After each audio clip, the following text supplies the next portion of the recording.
Okay, thank you. You know, talk about it really, it's seriously a no-brainer. Like master of the obvious. I get to introduce Marv into the Hall of Fame. But I'll tell you a few things about Marv that you don't know.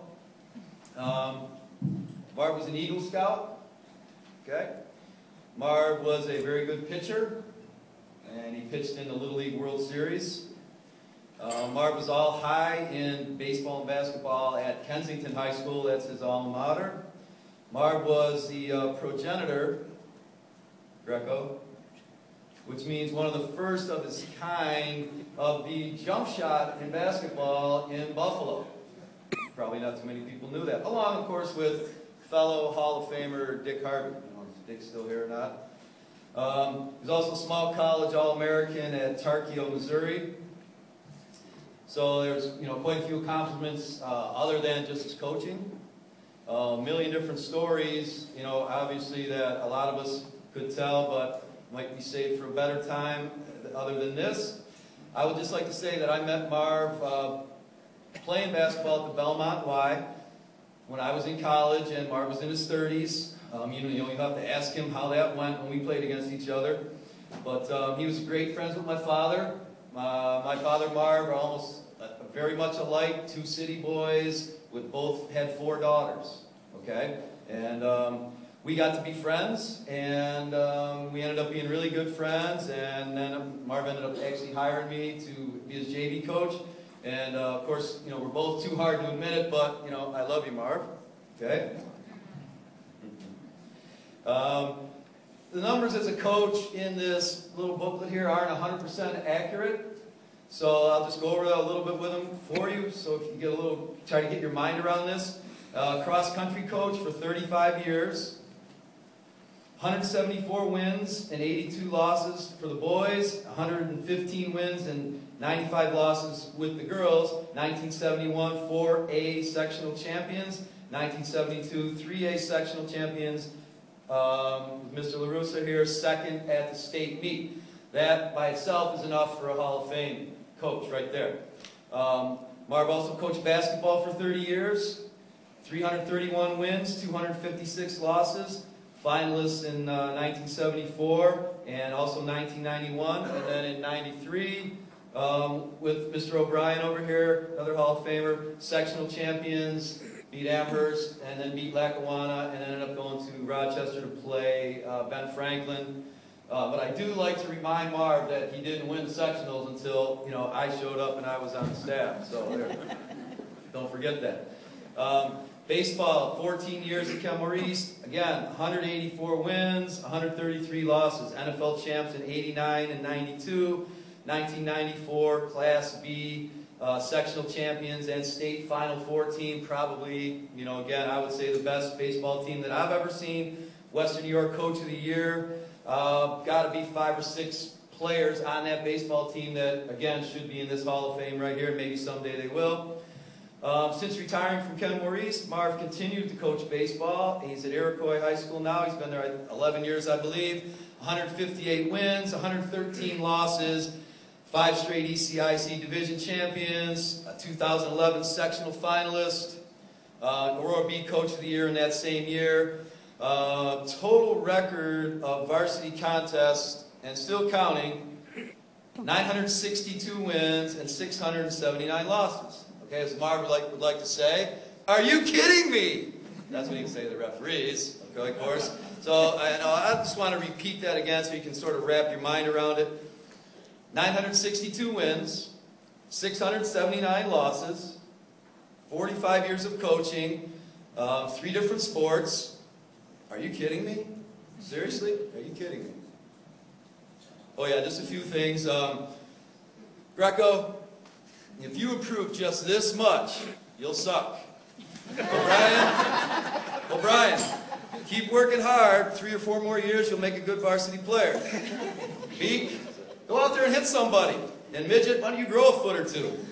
It is my extreme honor and privilege to present 2012 Kenmore East Hall of Fame inductee, my friend, my mentor, most influential and successful coach in Kenmore East history, the man, the myth, the legend, the one and only. Thank God for that. Marvelous Marv Matteson.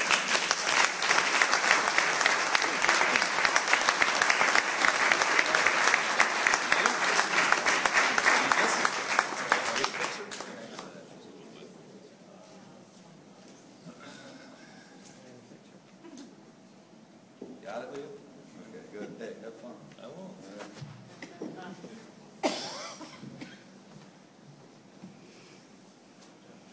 Well,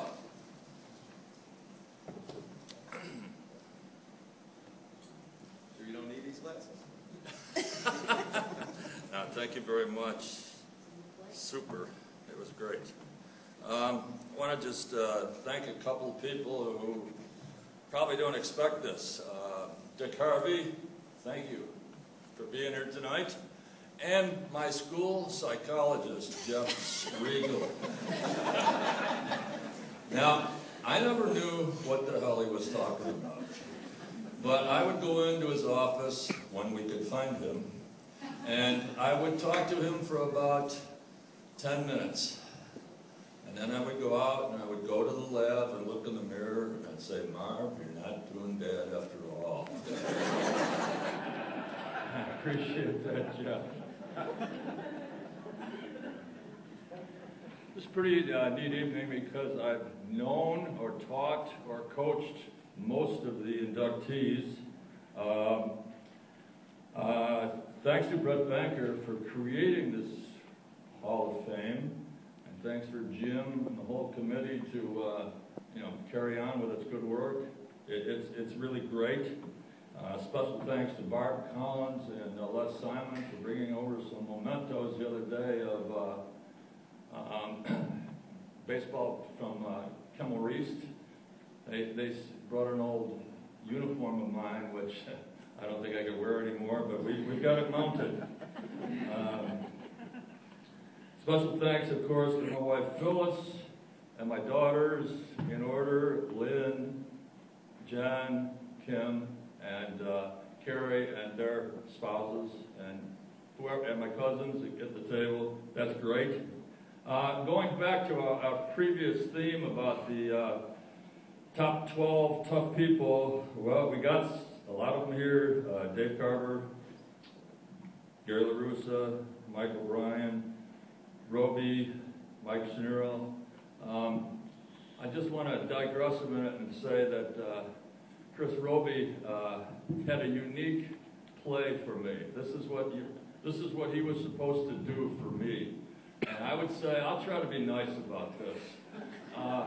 I'd say, Robes, you couldn't hit the basket with a beach ball. Your job is to run through there full speed, get knocked on your ass, get up, make 2 foul shots, and foul out the other team. I can do that, Coach. I can do that. And that was what he did. It's a rare honor. Tough kid. Thanks, Coach. Here's the deal. I've been somewhat late in accepting this role at the Hall of Fame for no negative reason whatsoever. I think Jay alluded to it. I was really kind of waiting to get a few more of my athletes in.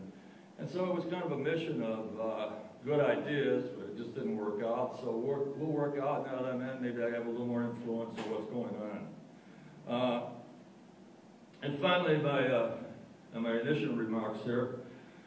A few years back, my buddy Louis Reuter said, and I quote, "Marvano, you better get your butt into the hall." And so here I am. Also, tremendous push from their part with Gary LaRussa and Dave Shaw, who couldn't be here tonight. It's great. Well, as the great Greek nut Testicles once said, let's get on with the show. I want to tell you how I was hired. This is the truth. In 1965, I was home, 66, I was home on an Easter vacation from college, and someone said that Kenmore East was hiring teachers. And I was a city boy. I didn't even know where Kenmore was. And so they explained it very neatly to me that Kenmore East was actually in the town of Tonawanda, but was really named the Union Free School District #1. So I drove out, finally found Kenmore East, drove in the parking lot, which of course was empty. It was Easter vacation. I figured this was really brilliant on my part. I came to a closed school. And this is the truth. I was about to leave and I heard power tools being used. Well, that's a sign of life. So I walked through the loading dock, went into the custodial office, and here's this scruffy old guy in there, 4 days beard. He's chopping up lumber that he can burn at his cottage. And I said, hey, what's going on? He said, oh, I work here. And he says, I'm just cutting up some wood. He says, come on down, have a cup of coffee here with me. And so we had some coffee, and I told him what a jerky name Kenmore East had, and we had a couple more, and then he told me a couple dirty jokes. And so I countered, and I gave him 4 dirty jokes.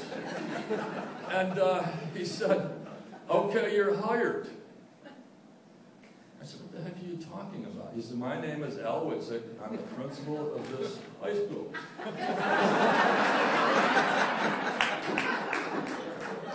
I said, you're a freaking jerk.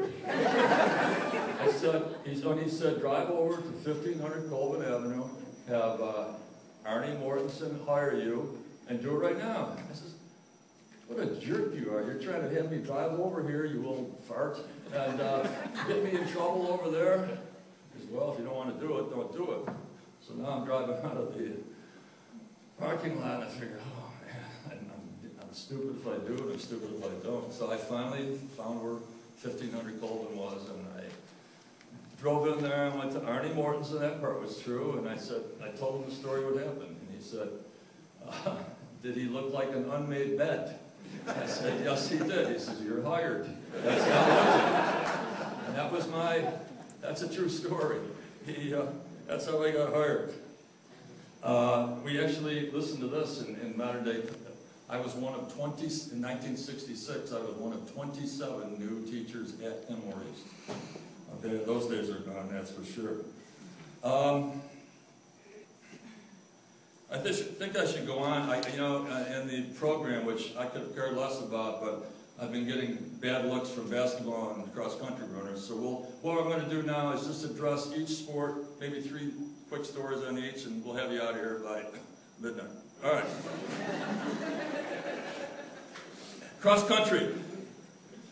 My best to Dennis Packer, Gary LaRussa, and Paul Arena, who are all in the hall.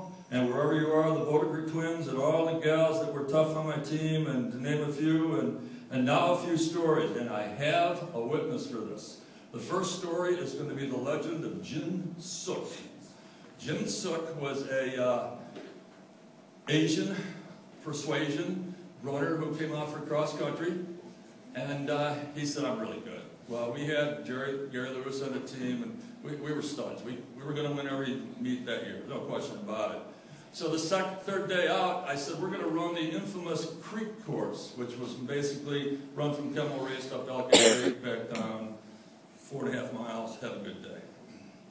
I said, Jim, are you ready for this? Absolutely. Off he goes. I've never seen him since. I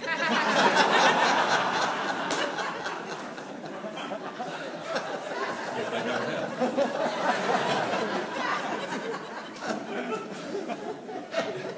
Gary comes in, he says, he got tired and he decided to go to home. Well, we didn't have cell phones. He'll see you tomorrow. So the next day I said, did you see? He said he's going to see you. I've never seen him since. Jin Suk, wherever you are, I hope you're doing well.